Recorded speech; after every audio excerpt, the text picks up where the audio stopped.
Punë është. I nisi është historia tjetër, ajo siç thash edhe në fillim të programit do të jetë me zënë e ndryshuar, anonim për shkak të profesionit, ajo është mjeke, por ka bërë këtë zgjedhje. Gjithsesi ajo më bëri përshtypje se tha, po kjo ndoshta ka ndodhur me të tjerë, por ne thjesht nuk e theksuam, që nuk më interesojnë lekët, po dashuroj procesin. Pra tha nuk më josh pozicioni, emri lekët, por është gjithë procesi i të qenit mjeke. Bën 2 punë, ka 10 vite që punon, dita e punës mund të më shkoj dhe 36 orë kur jam shërbim roje si mjeke që është. I nis. Po, mirë mbrëma. Mirë mbrëma. Sa herë të shkon dita 36 orë ty? Varet, ka raste 3 herë në muaj, 4 herë në muaj, varet. Nuk është shumë fikse, se varet nga ndërkesën, nga pjesa tjetër e stafit, është pak e variushme si proces. Sa punë bën? Dhe sa orë punon kryesisht gjatë ditës? Punoj mesatarisht, rregulli është 8, por duke qenë se unë dal më herët me ngarkesën e Tiranës shkon 11, 12. Ndonjëherë edhe më gjatë, se varet, duke qenë se unë jam edhe individi që i menaxhoj vetë gjitha gjërat e mia, nuk është se kam ndihmë, jetoj vetëm. Edhe më duhet ndonjëherë që të dal në 7 dhe të kthehem në 7. Përveç rasteve kur duhet të bëj shërbime dhe oraret shkojnë pak më gjatë. Dhe ke 2 punë? 2 punë. Një punë është thjesht puna e rojeve dhe një punë tjetër është një punë që është puna ime full time që e bëj prej vitesh në një korporatë të madhe. Okej, dhe sa orë fle? Fle goxha, sepse fle shumë herët, kam një regjim shumë strikt. Pra, sakrificën e bëj për punën, por ndërkohë pjesa e gjumit, e rregullit, e disiplinës, e ushqimit është gjithmonë shumë strikte sepse ndryshe nuk mund të performoj. Interesante, se të tjerat kishin shumë problem të telefonuesit e tjera, ku ke je rigoroze. Jo, unë jam në orën 10:30, maksimumi 11 jam në gjumë. Përveç ditëve kur jam në shërbim, patjetër po za atëherë mund të pushojmë në varësi të ngarkesës. Gjithsesi, ti vjen orën 7, sa vjen, sa ndrohesh, sa lashe, kështu ja ik ora 8:30 dhe vjen orën 10:30. A ke do një jetë sociale, që ndodh me këtë pjesë?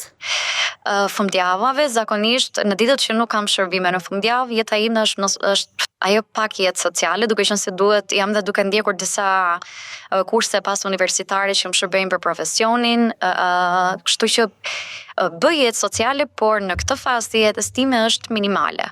Por socializimi është i rëndësishëm sepse në punën e kam pak me socializim. Pra nuk është një punë mekanike automatike, është një punë që do socializim, do komunikim me njerëzit, do thoni ju, nuk është socializim që shërben ty në kuptimin e plotë të fjalës, por prapë është kontakt me njerëzit. Kam rreth shumë të gjerë shoqëror, por këtë kohë në këtë fazë të jetës e kam lënë pak pas dore për shkak të këtyre impenjimeve dhe të këtyre pasioneve të mia që lidhen kryesisht me përgjegjësitë, me punën, me këtë fazë të jetës. Shiko, ti vjen nga një deg si mjekësia që në universitet mësojnë që të më thënë, studentët e mjekësisë të paktën në kohën time, dini që kishin ngarkesa shumë të mëdha se shkenca liberale, siç kam qenë unë, shkenca politike. Ne ishim më të lirë për të bërë gjëra, kurse ata ishin gjithmonë ngarkuar. Edhe shkolla e gjatë, shkolla e lodhshme. Atëherë si ke qenë? Njëjtë intensitet edhe në shkollë? Atëherë, gjatë viteve, unë jam gati 35 vjeç tani, kështu që gjatë viteve të shkollës kam qenë shumë e ngarkuar, kam studiuar në shtet, mjekësia patjetër që ka qenë deg impenjative, është edhe sot. Nuk kam punuar gjatë shkollës, vetëm kam studiuar deri në momentin që kam mbaruar fakultetin. Pastaj i dash vetes një periudhë dritare, liri në thonjza në kuptimin të bëja një punë që ishte jo shumë impenjative, ishte një punë në marketing, në terren. Unë kisha kohë që të njihja veten, të isha pak më lirë, të bëja disa gjëra që ndoshta nuk i kisha bërë me studimet edhe me impenjimin maksimal që më kishte kërkuar mjekësia. Por kjo zgjati diku te 5-6 ditë dhe pastaj mora vendimin për të ardhmen time dhe për faktin që mjekësinë e kisha nisur me shumë pasion, nuk është se e kisha nisur thjesht si një deg se e zgjidhnin të gjithë, e kisha zgjidhur me një vokacion të brendshëm. Kështu që vendosen që të vazhdoj aty një specializim pas universitar dhe kjo ndoshta më dale pak më shumë ngarkesë. E kam bërë këtë zgjedhje në një moment pak të vështirë të jetës time që më duhet që të luftoja dhe ndoshta në mënyrën time unë luftova, nuk u dorëzova, nuk u tërhoqja, nuk u mblodha, nuk u depresionova. Por i dha shumë gaze dhe mora gjithë këto vendimet që ndoshta si kisha marrë gjatë periudhës së lirisë apo të qetësisë apo të tërheqjes. Nisi 35 vjeç, po për familjen ç'a mendon? Për familjen mendoj që apo s'ke kohë të mendosh? Është një pjesë. Këto kohë nuk është se kam pasur shumë kohë të mendoj, vetë se në momentet që pushoj apo që jam një qetësinë time, patjetër që është ajo një pjesë është një nga ato gjërat e listës që është shumë e rëndësishme dhe duhet bërë, po këto kohë kemi qenë tak të zënë me këto pasione dhe karrierës. Duhet apo do ti? Unë e kam dëshirë, me thënë drejtën, po e kam pasur gjithmonë dëshirë ta bëj në momentin kur unë do jem gati, ose duhet ta bëj. Kështu që ndoshta do vi një moment kur unë dhe dikush tjetër do jemi gati të dy në të njëjtën fazë të jetës dhe do ta marrim këtë shumë natyrshëm si vendim. Më bëri përshtypje në historinë tënde dhe kjo është diçka që më ka ndodhur dhe mua dhe sot po përmend veten gjithkohë se thash jam në temën time. Por kthej që kur ke humbur babin para 2 vjetësh, ndërkohë që të gjithë prisin të viktimizohesha, por bëri përshtypje dhe kjo fjalë se çfarë problemi ka të qash për babin. Unë u promovova në punë e shumë arritje të tjera, si në asnjë moment nuk e humba fillin. Dhe ka treguar si një arritje që nuk kaloi në nuk ishte vulnerabël, që doja Jona të merresh me këtë pjesë, ka qenë me babi shumë e lidhur, thotë, dhe unë nuk doja ta përjetoja ikjen, bra një listë prioritetesh që të mos humbisja tek humbja. Është shmangje vuajtjes. Shmangje, praktikisht, po. Dhe sa episode të dhimbshme tjera mund të ketë shmangur për shkak të punës. Kjo mund të merret një nga ndoshta episodet më të vështira të jetës saj. Duke qenë se kjo ka qenë më e vështira. E mendon kështu që ka qenë një ikje? Po ka qenë një mënyrë e imja për të mbijetuar ngjarjes më të rëndë në jetën time. Po pse e kishte të vështirë ta përjetoje? Pse mendoje kështu? Po sepse marrëdhënia që kam pasur me babin ka qenë marrëdhënia më e shëndetshme, më e plot, më e fuqishme në jetën time. Kemi qenë shumë të lidhur dhe në rast se ai iku nga një smundje shumë e rëndë, shumë herët, dhe unë si të thuar që isha njeriu që e shoqërova në të gjithë udhëtimin e luftës së tij, sepse unë ngjaja shumë me babin, ishim të dytë pothuajse i njëjta energji, i njëjti tip dhe ndoshta ky ishte edhe misioni që më laj, që për fjalët e fundit përpara se ti ikte ishin që të bëhesha e fortë edhe ta përballoja këtë gjë, sepse si të thuash ai e dinte që kjo do ishte një goditje shumë e fortë për mua, ndoshta për faktin që edhe unë isha vetëm. Pra nga gjithë njerëzit që ai la, gjithkush e kishte dikë. Unë isha ajo që ngelesha vetëm në kuptimin që nuk e kisha një partner apo dikë në krah. Edhe ai punonte shumë babi jot? Po, punonte shumë babi, ishte shumë energjik, ishte shumë social, ishte njëri i përfshirë me gjithë njerëzit, ai bënte për njerëzit, i donte njerëzit. Shumë e çuditshme që të tre historitë e kanë marrëdhënie me babain shumë të fortë. Pra e kanë si shembull pune apo qëndrese, force, që të tre e ngren shumë model. Ka lidhje kjo me? Jo, nuk ka lidhje, është rastësi që kanë qelluar, sepse zakonisht workaholic vlerësojnë prindërt punëtor. Ka një mendim shumë të mirë për atë prind që ka qenë në një formë të ngjashme me ta. Dhe në këtë rast mund të ketë qenë babai, është më normale, më zakonshme në paktën për moshën që po flasim, të kemi një baba më punëtor që do thotë ka një profesion ose mund të ketë një lloj angazhimi jashtë shtëpisë, dhe prandaj krijohet kjo lidhja. Dhe prindi zakonisht e dëshiron që fëmia të avancojë, shikon veten e vet aty, i jep edhe këtë motivimin e jashtëm për fëmijët që janë punëtorë dhe kanë arritje, kështu që bëhet një marrëdhënie e dypalshe që shkon mirë bashk. Nuk ta kanë gjetur veten. Po si ka mundësi për shembull se të njëjtën gjë kam dhënë me babain tim. Po si ka mundësi që kur ke një marrëdhënie për shembull të fortë me babain, pastaj ke kaq të vështirë të krijosh një marrëdhënie personale me një mashkull tjetër më vonë, kur ke domethënë një marrëdhënie që është vlerësimi, mbështetje, pse është kaq e vështirë dhe të e gjen tek puna shpëtimin që ti ikësh këtyre, ty kjo është jetës personale. Me babain ke një tjetër lloj marrëdhënie, nuk e marrëdhënie që ti duhet kesh atë commitment, siç merren sot përkushtimi. Në marrëdhënien romantike ti duhet përkushtohesh dhe një partner ndryshe nga babai nuk ta jep llojin e motivimit të jashtëm, pra duhet të rroket arritjet e tua.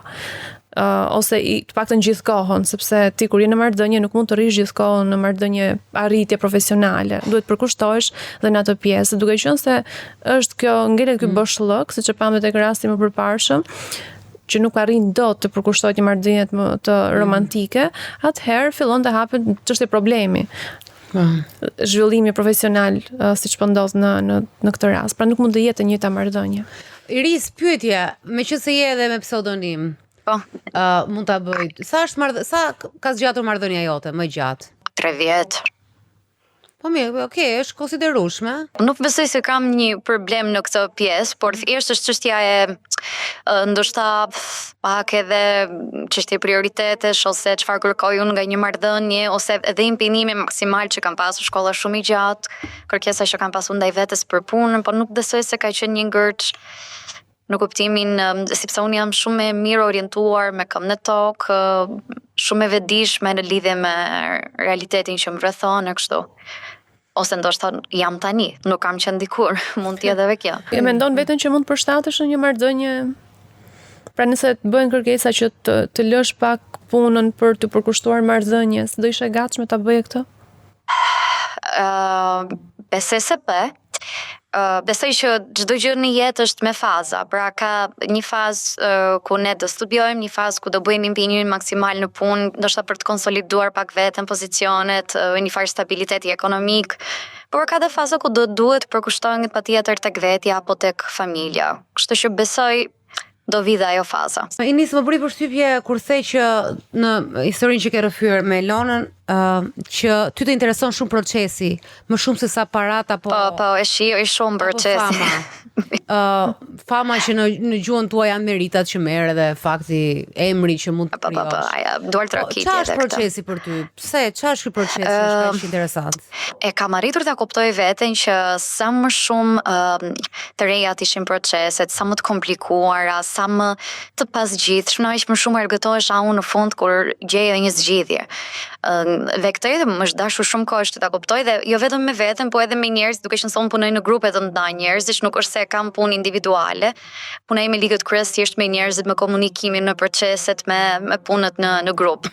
Dhe më kanë ndihmuar shumë dhe njerëz që bashkëpunojnë me mua gjatë gjithë këtyre viteve dhe e kam kuptuar prej pak kohësh tashmë. Që më pëlqen shumë dhe asnjëherë në 10 vite punë unë asnjëherë nuk e kam pasur. Shikoja që kisha kolegë që e kishin shumë të rëndësishme, promovimi, një titull, nuk kishte rëndësi se çfarë fitonin nga titulli, çfarë ndryshonte në punën e tyre, po thjesht duhet ta kishin atë titullin. Unë nuk e kam pasur asnjëherë këtë, po vetë procesi i punës më pëlqente shumë, fakti që gjërat shkonin, lëviznin, zgjidheshin.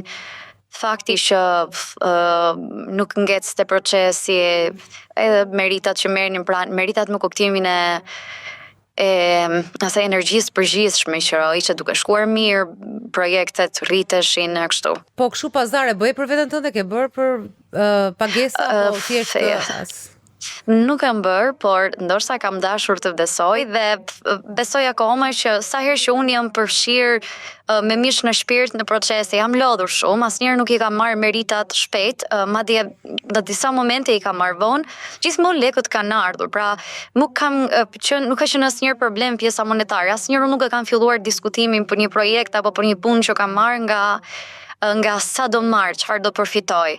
Thjesht dhe të kuptoja pak a shumë në vijat e përgjithshme se çfarë duhet bëja unë, sa e vështirë ishte, sa kush do përfshihej në këto procese dhe pastaj më jepte apo jo një klik. Në momentin që më jepte emocion, më intrigonte, më bënte atëherë nisja. Dhe në fund gjithmonë pjesa ka ardhur, pra nuk është se nuk jam vlerësuar. Kishim një telefonuese para që një vajzë që ishte me plane 5 vjeçare ecste, po ti je kështu njëri planesh që unë jam njeriu më spontan në botë, jo. Po, unë kam pak a shumë prioritetet që i vendos në fillim të çdo viti apo në fillim në fund të fazave të ndryshme, varet, nuk kam një timing strikt. Por eci vetëm me vijat përgjithshme dhe jo me plane, nuk me ecin planet. Nuk duaj që ta kondicionoj veten aq shumë sa të ti shtoj anktin e planeve 5 vjeçare, 10 vjeçare apo nuk e kam bërë asnjëherë këtë. Çfarë të ndodh nëse nuk të ecën një punë? Ose që sepse nuk ecën edhe sepse punok edhe në ekip. Stresohem, por ajo që më streson më shumë në këtë fazë të eksperiencës time të punës është kur e marr një projekt, kur e marr një detyrë të vështirë, dhe kur nuk e kam filluar akoma, në momentin që unë kam një plan në mendje, kam kuptuar me këtë do ta ndaj, filloj e hedh hapin e parë, aty sikur filloj të shqetësohem. Por derisa i hedhet ky hapi i parë, patjetër që stresohem. Në punët në grup më bezdisin njerëzit që kanë qasje refraktare, njerëzit që i kanë sinjalet mikse, pra që nuk duan ta bëjnë këtë gjë, që gjithmonë nxjerrin probleme dhe jo zgjidhje. Këto më bezdisin shumë edhe mundohem që në një farë mënyrë të janë shkaloj nga projekti apo nga grupi ku do jem unë, sepse nuk më ikën punë, nuk më ecën puna. Vetëm ngec edhe a bën ti dhe punën e atyre, e ke më të lehtë të bësh atë punë apo ndonjëherë dhe e bëj dhe kjo është gabim, edhe është një në vretet që marrin në prorët e mi, që ndonjëherë jam e mirë se ç'duhet, edhe ndonjëherë bëj dhe punë që nuk më kakojnë. O edhe e bëj këto në thënë drejtën. Shikoj që ka sfiduar veten shpesh herë me pjesën e punës. Nuk është se lidhesh drejt për drejt vetëm me një qasje shumë strikte që për të kesh performancë shumë të lartë, domethënë nuk e shkalon pjesën sociale që të jep puna shoqërore. Dhe kjo më vjen mirë dhe nuk jam njëri që nuk i dëshiron edhe pjesën fleksibël ose të përshtatesh me situatat. Dhe kjo është një tjetër qasje që mendoj ti ke përdorur gjatë kësaj kohe për ta sfiduar pak mundësinë që të jep një varësi. Madje në këtë fazën e jetës që kam një ngarkesë shumë të madhe në punë, që si thua e kam manifestuar vetë një fazë tjetër. Pra kjo është welcome sepse unë e kam kërkuar, ndoshta për të krijuar eksperiencë apo për të ditur më shumë, për të provuar më shumë, sepse selte ndoshta kam dashur t'i kem gjërat që kam sot. Por jam shumë fleksibël, pra dita ndaj prioritetin, çfarë është e rëndësishme, por nuk është se obsesionohem me gjërat edhe ngec se diçka që nuk po shkon. Jam shumë e orientuar që jo çdo gjë do shkojë sipas pritshmërive të mia apo të skuadrës time apo të punës time. A ka diçka që sepse nuk jam në këtë moment që mendon se është e tepërt? Në këtë moment jam shumë e ngarkuar dhe do doja që të mos kisha disa ngarkesa pune që janë të panevojshme. Por nuk është në dorën time, sepse nuk e kam më të luksin që pra janë disa procese që janë iniciuar, disa gjëra që më janë besuar që jo çdo gjë mund ta kontrolloj unë tani. Por në një moment të dytë do ta kontrolloj, patjetër. Mendon se puna të është bërë pengesë në një pjesë të jetës tënde? Nuk e them dot me plot gojën këtë, por fakti që jam shumë skrupuloz dhe që jam kërkuese, që jam sfiduese ndaj vetes, ndoshta më ka dhënë këtë edukatën e punës që mund të kemë shkaluar momente të caktuara, gjëra që shokët ose shoqjet e mia i kanë pasur prioritet në fazat caktuara të jetës. Ndoshta kjo ka të bëjë me mënyrën si jam rritur apo me përgjegjësinë, me personalitetin tim, nuk e di këtë, por mendoj që mund të më ketë penguar në fazat caktuara të jetës, po ke provuar që të fusësh dhe gjëra të tjera në jetën tënde përveç punës gjatë kësaj kohe? Po, unë jam njëri, nuk jam njëri që vetëm punoj, patjetër që mundohem nuk i vendos vetes vetëm prioritete që lidhen me punën, po edhe prioritete personale që lidhen me shëndetin tim, me ndër fizik, me udhëtimet, me mënyrën si unë kaloj kohën e lirë. Dikush thoshte, më thotë gjithmonë, e ka si shprehje, një producent i famshëm, që puna s'të rrethon kurrë. Çdo gjë të rrethon. Puna të jep, duhet filluar nga rroga. Të jep ato që ne nisim me vlerën e vetes kur shje. Dhe shumë njerëz e keni parë që kur prezantohen fillojnë me punën. Po. Jo, shumica teori thotë ti nuk je ajo që punon, po në fakt. Po. Të jep marrëdhëniet, siç po ndodhet në rastin e jetës networkun të. Që ti fillon edhe krijon marrëdhënie, ka shumë efekte pozitive, prandaj ne lidhemi me pjesën e punës, por në rastin tuaj, unë mendoj se ju nuk jeni në patologji, ndryshe nga më përpara. Ishin të lidhur. Jo, e po më duket shumë është shumë rehat me ata që merr, thjesht nuk ardh momenti shumë gjërave të tjera. Por që besoj do vi shumë shpejt. Pra unë mendoj që jam në një harmoni shumë bukur për momentin, sepse i kam akoma në kontroll gjërat, pra nuk janë gjërat që po më kontrollojnë. Kam vendosur dhe kam dashur dhe në fakt gjithmonë e kam dashur punën sepse në të gjithë vitet e jetës unë jam këtu për i punës, pra asgjë nuk më është falur, por e kam fituar me shumë punë, me shumë disiplinë dhe ndaj e dua shumë punën. Dhe si thuash është monedha që më jep atë sigurinë e gjithë vetes dhe gjithçka që kam sot. Në momentin që jam pushim, patjetër që ulem, reflektoj dhe them prit pak. I japim vetes pak leje, pak pushim, mendoj që deri tani e menaxhoj shumë mirë këtë pjesë, pra e kam të ndërgjegjshme, nuk më ka dalin nga kontrolli. Më pëlqen që ketë atë rutinën i respekton gjumin dhe ushqimin e mirë. Po jam shumë strikte në rutinë, jam e frikshme fare dhe Dalin unë të ndjek prej shumë vitesh edhe kur diskutoj me shoqet e mia gjithmonë them vetëm unë edhe Dalina Buzi zgjohemi kaq herët. Siç unë fle shpejt, zgjohem herët, kam disa rutinat e mia të shumë shëndetshme, sepse ndryshe nuk munden që gjithë kjo ngarkesë nuk mund të performoj, është koha të humbet fillin në një moment. Absolutisht, edhe kjo është dhe një këshill për të gjithë të tjerët që punojnë shumë, sepse dhe unë kam pasur faza që kam lënë trupin pas dore, e kam shijuar shumë atë periudhën e punës krimtarisë, por që është shumë më mirë kur nuk e lë trupin edhe veten pas dore. Është edhe më trupi funksionon më mirë. Sepse ai është shtëpia, ai është është një shëndeti dhe gjithçka është aty. Si mjek e di dhe më mirë. Inis, unë falenderoj shumë për rrëfimin tënd. Shumë rrëfim gjithashtu edhe unë juve shumë. Edhe promovues për punë. Falenderoj shumë. Faleminderit shumë dhe ju.